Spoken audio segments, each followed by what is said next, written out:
I have been very inspired by Alicia Fannin here on YouTube. I really love her channel. She seems just like a really normal, nice person, down to earth. And she's been doing like a collection series every few videos on her channel, and I've been so inspired by it. So I thought I'd share my foundations, and I'm gonna rank them as well. I try not to keep things in my little makeup stash that I don't like, because I want to be able to reach for anything at any time and like it, know how to use it.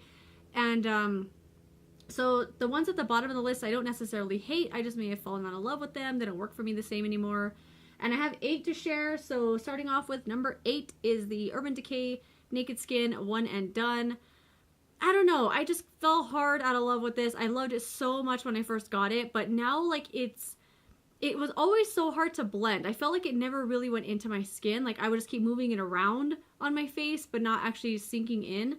It has SPF 20. I can smell it. I can smell the sunscreen all day long. It drives me crazy.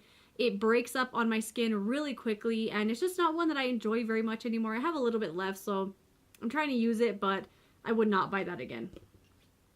Number 7, this is coming in at number 7, is the Neutrogena Healthy Skin Anti-Aging Perfector.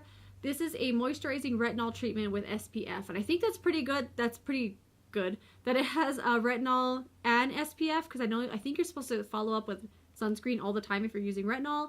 And I really like this. I think it does a good job of what it's supposed to do. I think it's more skincare than makeup, so I think it should have been in the skincare aisle. But it has a weird smell as well. Not like sunscreen, but like weird like skincare things. I just don't like the smell of this, and it does take forever to blend in as well, kind of like the Urban Decay one. But I do like what it does for my skin, but it's not what I reach for all the time just because I don't enjoy putting it on. Coming in at number 6 is the CoverGirl Vitalist Healthy Elixir. This foundation is really good. It blends so well. It's so thin but has really nice coverage, and you can't feel it on your face at all. I find when I put this on, like once it dries, which is just a couple of minutes, you touch your face and it feels like you put nothing on your face. I really, really enjoy this foundation a lot. It doesn't break up on my skin at all, but it has a fragrance. It has like a floral scent that drives me crazy. It does give me a headache every time I wear it, so I don't reach for this that often also just because of the scent. But the foundation overall is really, really good. Coming in at number, what are we at? 5? This is the Rimmel Lasting Finish. This used to be my all-time fave. I used this all the way up and bought another one. I love this. It's so smooth and creamy, blends really well, does not break up on my skin, has a smell of kind of like a baby lotion. Like, I don't know, I just think it smells like baby lotion, which is really nice. And yeah, it covers everything, and I think that's why I kind of have this a little lower on the list than I thought it was going to be, because I'm not really into that full coverage look anymore. I feel like when I use this now, it makes me look too different. Like, it covers up too much. And but it is really, really, really good if you want a full coverage foundation that's comfortable to wear, that wears well. This is a good one to look into. Shade range, not so good, but the product is excellent. Coming in at number 4 is one that not enough people talk about, is the L'Oreal Pro Glow Foundation. I love this. One of the things I look for the most in all of these is that it doesn't break up on my skin. I don't want to come home from work or look in the mirror at work and see all these little dots all over my nose and chin of like where it's separating. That's one thing I look for in all of these products. So this one doesn't do that. It's awesome. It wears really, really well, blends really nice. The coverage is just what I want. It's not over the top coverage.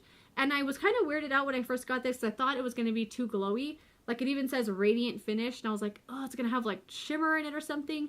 It doesn't. It's awesome. It just makes you look healthy and shiny in a good way, not over the top.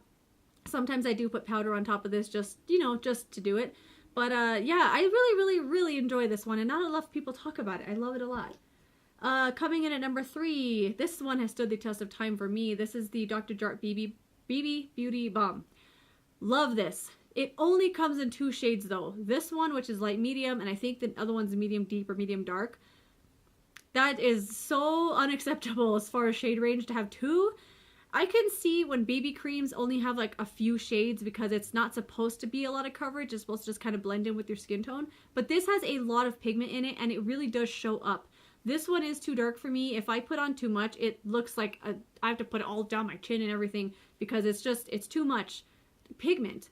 But it's really good. This product is so good. It blends so well. If you can find one of these 2 shades that works for you, Definitely look into this. I used this all up and repurchased it. I don't care that the shade isn't a perfect match. I just love how it makes my skin look. Evens everything out. I don't feel the need to put concealer on with this.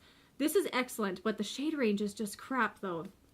Oh, my top two right here. Coming in at number 2, the Makeup Forever Ultra HD Foundation. This one, oldie but a goodie. I probably have like this much left in here. Like every day I have to pump it like just forever to get a little bit out. I love this. This is one I tried with like literally a foil packet sample, and I went and bought the full size. Love it. I have the shade Y225, and I think it's a perfect shade match. I'm wearing it today. I absolutely love this. Blends really well. Really thin formula, which I enjoy. Coverage is good, but it's not over the top. You're not going to get like a full coverage look with this, I don't think. I've also never tried to build it up to that because I'm not interested in that. I really enjoy this a lot. I would definitely buy this again. Love this. Yeah, it gets a lot of praise for a good reason. And my number 1 right now, which a lot of people might not agree with, is the number 7 City Light Tinted Moisturizer. I fell so hardcore in love with this. Like, look how much I've already used. I love this. This makes my skin look juicy and wet and moisturized. The coverage is very, very sheer and light, so if you don't like that, you might not like this. I do put concealer on top of this, but not all over my face.